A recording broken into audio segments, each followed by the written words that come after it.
Você já teve a sensação de que a vida é um grande teatro, só que sem roteiro, sem pausa e com iluminação ruim? Bem-vindo ao mundo de Arthur Schopenhauer, o filósofo que olhou para a existência e pensou: é sério isso? Hoje no Psico Explica, vamos entender, com leveza e sem dor de cabeça, um dos livros mais temidos da filosofia, O Mundo como Vontade e Representação. E prometo, não vai doer tanto quanto parece. Parece um nome meio sério, né? Tipo aquele tiozão que te daria uma bronca por rir alto na biblioteca. Mas fica aí comigo, porque Schopenhauer tinha umas ideias que, bom, não são exatamente um show de comédia, mas são interessantes. Ele escreveu um livro enorme chamado O Mundo como Vontade e Representação. Nome super chamativo, né? Parece até nome de palestra de coach escrita por um robô. Mas não deixa isso te desanimar, não. A gente só vai dar uma molhadinha nos pés nas ideias principais dele, sem precisar de um Dorflex para dor de cabeça existencial. Pensa que é tipo filosofia para quem preferia estar maratonando uma série na Netflix. Agora, o Schopenhauer não era exatamente um poço de alegria, tipo um personagem da Disney. Bora lá então. Primeiro, essa ideia do mundo como representação. Basicamente, o Schopenhauer disse que o mundo que você vê aí ao seu redor, esse que você sente com seus sentidos, não é o mundo, como ele realmente é. É mais tipo a versão que o seu cérebro criou dele.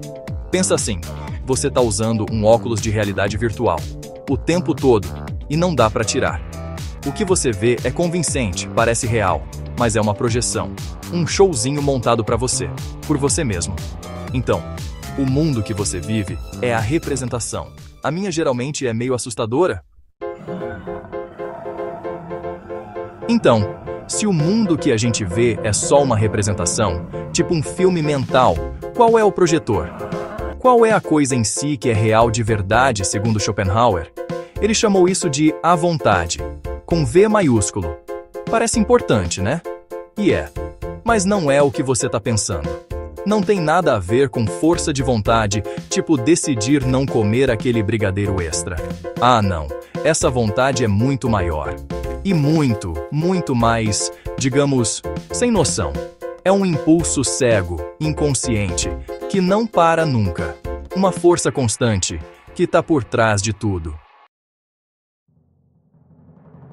O ciclo infinito de querer coisas e ser infeliz. Então, a gente tem essa vontade, esse impulso cego e incansável, movendo tudo. E nós, como indivíduos, somos pedacinhos dessa vontade. O que isso significa pra gente?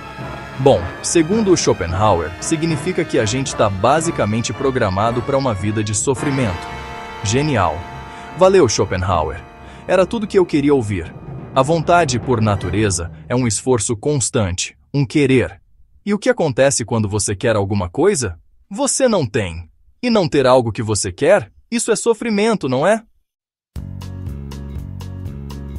Certo, então a vida é basicamente sofrimento, movida por uma vontade cega e sem noção.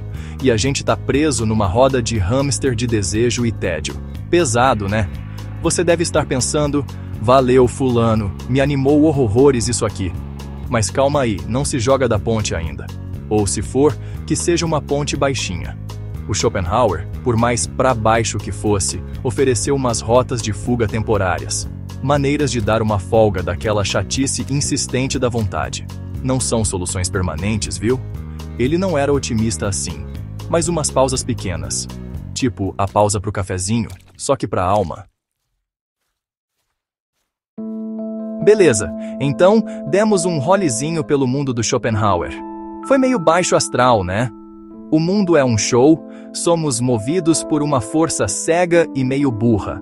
A vida é um ciclo de dor e tédio, e as melhores fugas são olhar umas artes bonitas ou, sei lá, fazer jejum? Você deve estar se perguntando, qual a graça de saber tudo isso? Não é só deprimente? E sim, por cima, pode parecer. Ele não é exatamente um coach motivacional. Você não colocaria as frases dele num post de bom dia no Instagram. A vida é sofrimento. Tenha um bom dia. Não combina muito, né?